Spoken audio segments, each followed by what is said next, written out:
This is music from the album Time by Richard Carpenter. It's the first since the tragic death of his sister Karen 4 years ago. Karen and Richard recorded 16 consecutive top 20 hits and created a sound that is timeless. Please welcome Richard Carpenter.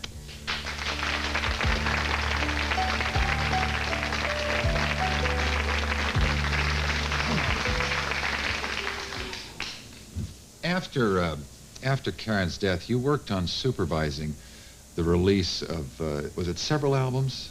Yeah, two posthumous collections of previously unreleased material. We were working on one at the time of Karen's untimely passing, and I finished that. And then a year later, we finished the second Christmas album. When Karen and I did our first, in 1978, Christmas Portrait, being big fans of Christmas music, we over-recorded. Oh, I see.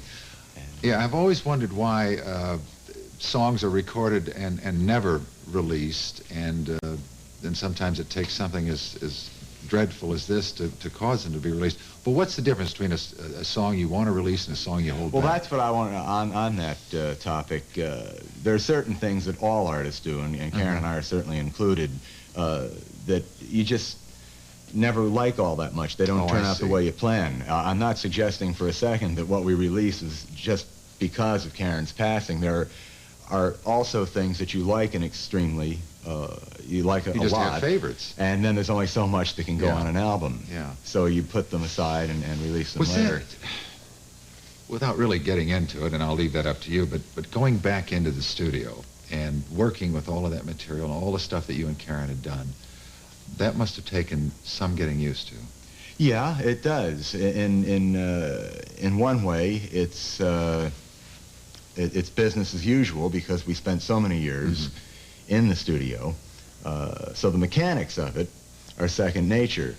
The troubling part, of course, was that it keeps reminding reminded me, that she was no longer here. Yeah. But on the other hand, she will always be nice. here. That's right. She left a marvelous legacy, and in one sense, it's troubling, and in another, it's nice to know at least her voice is still with us, and it was still in a way like working with her. Yeah, Richard, had you always planned on doing an album by yourself, or were you very happy and content just to do the stuff with Karen? Oh, with Karen, definitely, because our talents complemented each other. So, no, I'd never thought of a solo album when Karen was with us. Now, with Time, you're the pianist, arranger, composer, producer, just about everything on it. Vocalist. And vocalist as well. Do you have a new, do you have some female voices in it? We just heard the instrumental Right, part there's there. one instrumental track. Yes, we have some guest artists. The bulk of the leads are handled by me, but some good friends of mine and faves of mine guested on the album. One is Dionne Warwick. Another is Dusty Springfield. There's a voice I like. And it's so different. yeah. And on the tribute piece that I co-wrote for Karen, my good friend and mentor Herb Alpert is playing flugelhorn. And then we have a guest artist who's signing with A&M and who Herbie and I will be working with, a very talented young boy by the name of Scott Grimes, 15 years old, and he'll be on one. Is that the little red-headed young yes. man that's just, we had him as a guest one day and he just shocked everybody with this remarkable voice? Yes. Well, that's terrific. That's the boy. Is there a temptation to try to recapture the sound? I mean, Karen's sound was so unique. The phrasing, and I said timeless, and it is, It indeed. is, yes. I mean, up until Karen uttered her first word in song, I mean, we had never heard a sound like that, and it was very unique. Is there a temptation to try and recapture that? Because it is so special. Not in the lead singing. Obviously, certain tracks on this album will sound very Carpenter-esque because I handled all of the arrangement and production of the Carpenter's tracks. So, like the background you vocals. are a Carpenter, right? Not? Sure.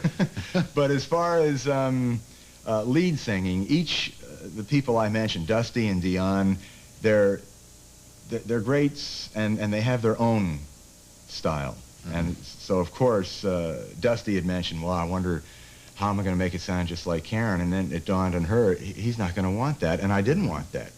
I wanted Dusty to sing as Dusty sings on one of my songs. Yeah, what do your parents think of the album? Well, of course, they're big fans. Yeah, sure. So they like it very much. Yeah, I read once a quote of yours that no matter what happens to me and the rest of my life, nothing will mean as much as the Carpenters. That's true. And you can use that in a positive way, can't you? Well, I certainly can, because it's a comfort to me that, I mean, to me, I had the privilege of being Karen's brother and professional partner. That's the way I look at it. And no matter what happens,